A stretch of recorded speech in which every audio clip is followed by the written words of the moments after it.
উত্তরটি প্রথমে পাওয়া যায় এমব্রয়েড।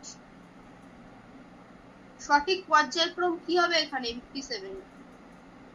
বলো বলো, কমেন্ট করে বলো। দেখো তো পড়তেই দিয়েছিলাম।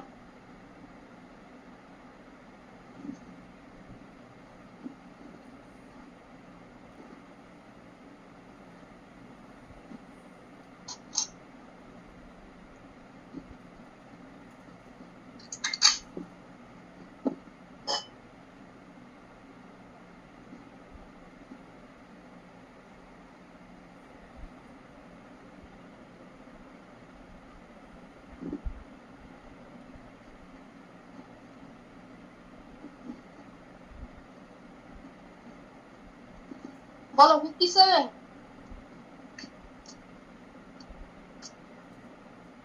দেখো এখানে ফার্স্টে এক্সপ্যান্ড আসবে, এক্সপ্যান্ড, ঠিক আছে, এক্সপ্যান্ড, তারপরে ক্যালাস হবে, তারপরে এমব্রয়েড হবে, তারপরে ফ্রন্টলেট হবে, তাই তো? অনিষিক্ত ডিম্বাণু থেকে সরাসরি অপত্য সৃষ্টির পদ্ধতিকে বলে 58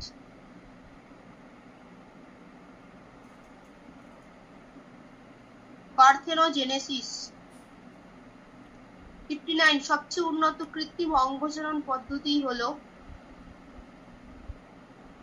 এটা হয়ে যাবে জোড় কলম, ঠিক আছে।